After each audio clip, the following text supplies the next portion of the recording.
Graça e paz para você que está me dando aí o privilégio de entrar na sua casa através do seu computador, do seu celular, do seu tablet, do seu notebook, pelas suas redes sociais. Muito obrigado por você ter parado para dar atenção a essa palavra. Eu sou o Márcio Ribeiro, esse canal é o Notas de Encorajamento 2. Esse canal é um desejo sincero do meu coração de fazer a obra de Deus, e o Senhor confirmou e tem me permitido usar esse canal para pregar sua palavra. Tenho colocado aí mensagens, tenho colocado aí dicas de leitura, tenho colocado aí louvores e também os estudos bíblicos. Hoje nós vamos dar continuidade ao estudo bíblico sobre profetas maiores e menores. Na aula passada nós começamos a falar sobre Jeremias. Como tem muita coisa para falar dele, hoje nós vamos continuar, tá? Nós vamos continuar a partir da invasão da Babilônia. E eu quero convidar você a conhecer esse estudo bíblico, Profetas Maiores e Menores. Tem lá as 9 lições anteriores. Eu tenho a primeira sobre a história dos reis de Israel, que fica mais fácil para a gente entender como os profetas foram levantados. Aí eu venho com a lição 2, eu falo de Obadias, Joel e Jonas, venho com a lição 3, aí eu começo a falar de Amós, Miqueias, de Oséias, aí eu venho prosseguindo lição por lição, tá? As lições 7 e 8 eu falei de Isaías, hoje é a lição 10, vou continuar a falar de Jeremias, que eu comecei na lição 9. Convido você a conhecer esse estudo bíblico e que Deus abençoe grandemente e traga grandes ensinamentos para as nossas vidas. Convido você que ainda não está inscrito no canal para que você se inscreva lá e que você conheça o canal, que você conheça todo o conteúdo dele e deixa Deus falar no teu coração. Clica lá, se inscreve no canal, clica no sininho para receber as notificações, compartilha os vídeos, curte lá, comenta, me ajuda a fazer esse canal se tornar relevante aí nas redes sociais. Indica meu canal para outras pessoas. E eu agradeço a você que já me atendeu, já atendeu o convite, já se inscreveu. Muito obrigado. E desejo que Deus fale poderosamente ao coração de vocês. Agora vem comigo, vamos para a lição. Invasão da Babilônia.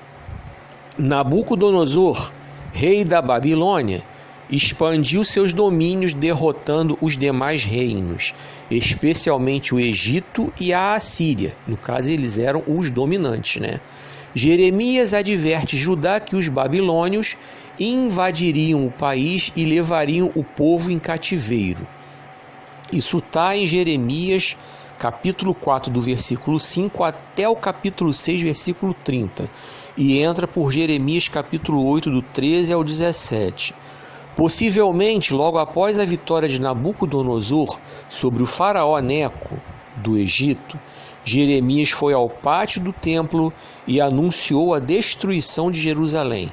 Isso vai de Jeremias 19, 14 até o 20, verso 6.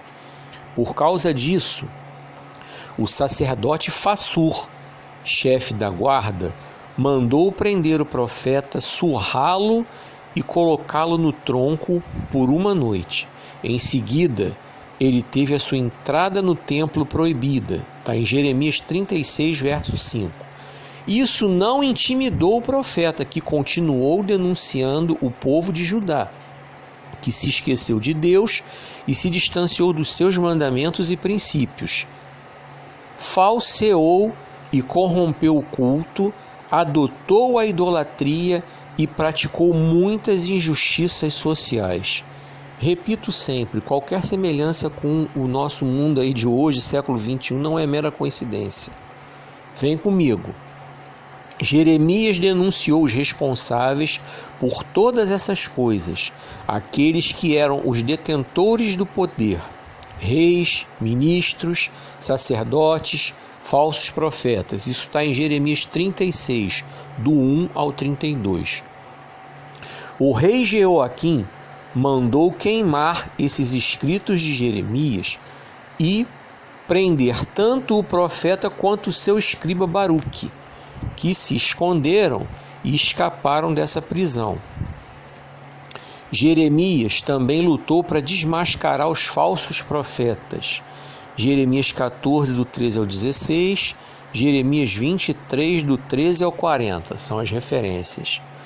Segundo a visão do profeta, esses homens falam em seu próprio interesse, fortalecem a mão dos perversos, enganam o povo com suas mentiras, seduzem esse mesmo povo com falsas promessas e impedem a conversão do povo de Judá. Falei Judá, não falei Brasil não, hein, gente? Tá? Mas parece, né, que está falando do Brasil, né? Mas não falei Brasil, falei Judá. Vamos lá.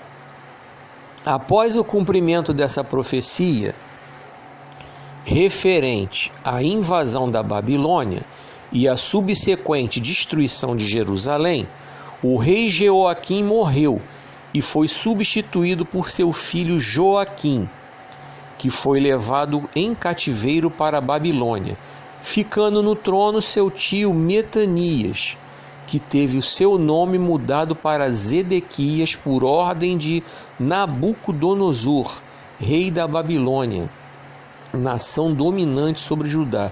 Confere segundo livro dos Reis, capítulo 24, versículos 17 e 18, isso aí que eu falei. Ele assumiu um reino arruinado, se submeteu ao domínio babilônico e se mostrou indeciso. Nesse momento surge uma divisão entre os que foram levados cativos para a Babilônia e os que ficaram em Judá. Jeremias discordou desse rei indeciso e submisso e entregou uma nova profecia, na qual ele fala que os que ficaram em Judá serão incapazes de evitar o desastre, e aponta para uma esperança. Os exilados de Judá, que estão em Babilônia, cativos, com a permissão de Deus, aprendendo uma dura lição. Isso está em Jeremias 24, do 1 ao 10. Prestar atenção, os exilados de Judá, que foram levados cativos para a Babilônia, foram levados com a permissão de Deus, por causa dos pecados que eles vinham cometendo. Vá lá nas lições anteriores que você vai ver os outros profetas advertindo para o povo tomar vergonha na cara. Jeremias já entrou com a sentença. Deus já mandou ele entregar a sentença, que era o que ia acontecer. Seriam levados cativos, como realmente foi. Eu dou uma outra dica para você. Ouçam o louvor do Sérgio Lopes, O Lamento de Israel. A história que ele conta falando disso mesmo. Cativeiro, ele sendo levado. Imagina, o povo indo de cabeça baixa, sendo levado cativo. É bem sinistro, né? Bem sinistro. Mas é uma realidade que não está longe de nós, não. Se nós continuarmos nessa vibe, como os jovens dizem, nessa vibe aí de pecado, de idolatria, de distanciamento do Senhor, podemos passar por coisas desse nível aí. Aliás, dá uma olhadinha no coronavírus aí, vê se não é uma dica de que Deus pode estar realmente com a mão dele sobre nós para trazer despertamento. Dá uma olhadinha no coronavírus aí. Então, essa profecia de Jeremias lhe custou mais uma prisão. Lembra que eu falei na aula passada que Jeremias não pôde casar? Deus não permitiu que ele se casasse, porque o ministério dele seria um ministério duro, difícil. Imagina Jeremias casado, a mulher dele tendo que passar por essas coisas, os filhos tendo que passar por essas coisas. Deus não permitiu que Jeremias casasse, até porque não tinha nenhuma mulher ali adequada para ele, como nós vimos na lição anterior, tem a referência bíblica lá. Vem comigo. Zedequias, pressionado por seus oficiais, resolveu se rebelar contra a Babilônia. E essa rebelião fracassa, exatamente conforme a profecia de Jeremias.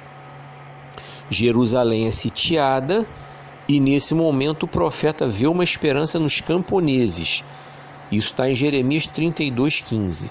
Por causa dessa rebelião, Nabucodonosor endureceu sua mão contra Judá e destruiu Jerusalém inteira, inclusive o templo, mas permitiu que Jeremias vivesse em Judá. Ele permite que Jeremias viva em Judá.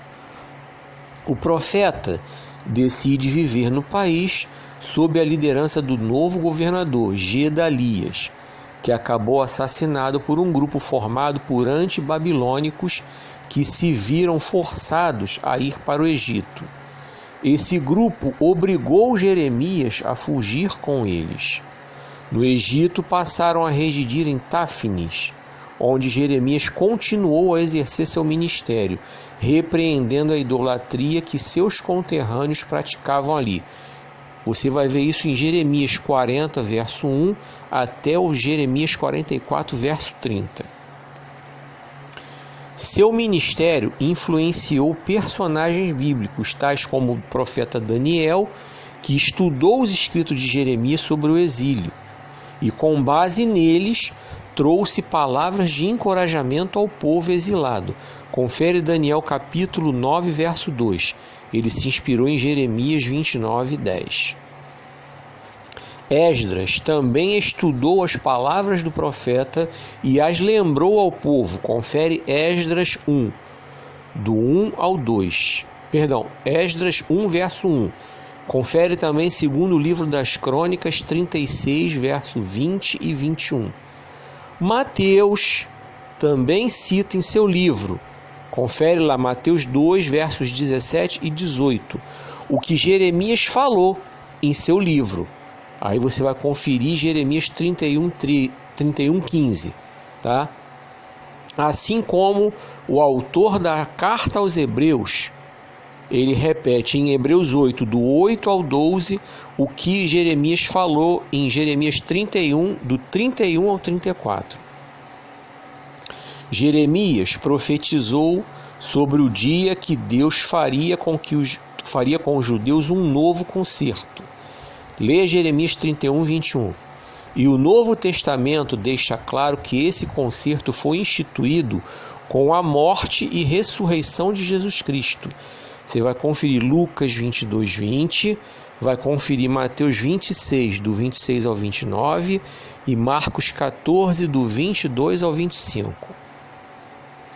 E está sendo cumprido na igreja, que é o povo de Deus segundo o novo concerto. Esse concerto está sendo cumprido agora, tá? Você vai conferir Hebreus 8, do 8 ao 13, e chegará ao seu clímax, seu auge, na grande salvação de Israel. Confere Romanos 11, 27. Jeremias era solteiro por obediência a uma ordem do Senhor, que o proibiu de casar.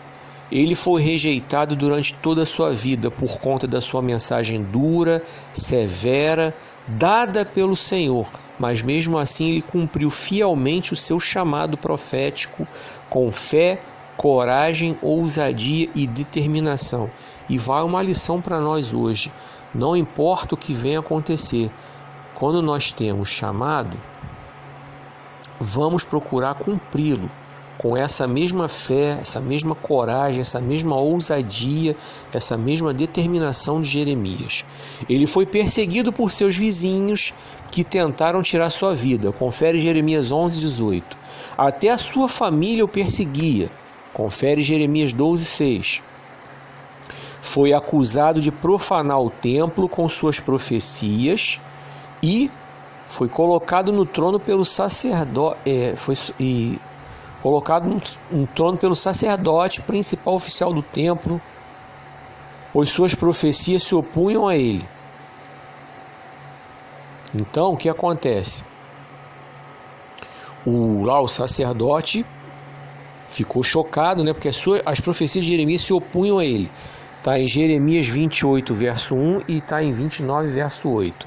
Ele foi perseguido e difamado por seus opositores, mas levou até o fim o seu ministério, pois ele abraçou essa causa como a causa de Deus, e por ter sido chamado por ele, suas profecias ou já se cumpriram, algumas já se cumpriram, e as que ainda não se cumpriram ainda vão se cumprir, porque as suas palavras elas vieram do Senhor. Jeremias morreu aos 64 anos, em 586 a.C., no Egito, apedrejado enquanto profetizava aquela nação. Que Deus abençoe essa lição e que ela verdadeiramente possa trazer grandes ensinos para a nossa vida espiritual. Jeremias, ele foi um profeta ousado, foi um profeta que não teve medo de falar da palavra do Senhor. Ele não teve medo de se dedicar ao Senhor. Ele não teve medo de pregar aquilo que Deus mandou ele falar. Mesmo que isso tenha lhe custado prisões, rejeição, mas ele fez a obra que Deus mandou ele fazer. E quando a gente fala do Antigo Testamento, alguns costumam dizer, mas é um registro histórico. Ok, é um registro histórico, assim como os evangelhos também são registros históricos do ministério de Jesus, assim como Atos dos Apóstolos é um registro histórico do surgimento da igreja, mas todos os livros bíblicos têm revelações para os dias de hoje. E quando nós lemos a história desses profetas, quando nós entramos na profundidade dos estudos bíblicos sobre o ministério de cada um desses profetas que nós estamos estudando, quando nós vemos lá como tudo começou lá na questão dos reis, do surgimento da monarquia em Israel, nós podemos tranquilamente ver que a história se repete. Olha o mundo como está, pleno século XXI, totalmente distanciado de Deus. Para não dizer que eu estou pegando no pé do Brasil, olha os Estados Unidos, uma das maiores nações evangélicas do mundo, totalmente desviada dos padrões que Deus quer, vieram se desviando. Da Europa surgiu o evangelho para cá, para a América, através dos Estados Unidos e de lá para o Brasil. Paulo andou por uma parte razoável da Europa pregando o evangelho de Cristo. Só vocês conferirem o ministério de Paulo. Ele andou por partes da Ásia e da Europa pregando a palavra. E os discípulos de Paulo se espalharam pelo restante da Europa. Então, são nações que conhecem, tiveram contato com a palavra de Deus e hoje estão totalmente fora. Então, a gente vê aí sinais de advertência de Deus. O coronavírus, eu insisto, é um desses sinais. Então, nós estamos vendo aí que tudo continua se cumprindo, tá? Que Deus abençoe grandemente aí essa lição e que ela possa trazer ensino. Eu convido você a conhecer as outras 9 que estão lá no canal, tá bom? Que o Senhor te abençoe e te guarde. Que o Senhor faça resplandecer seu rosto sobre ti, tenha misericórdia de ti. Que o Senhor sobre ti levante seu rosto e te dê paz.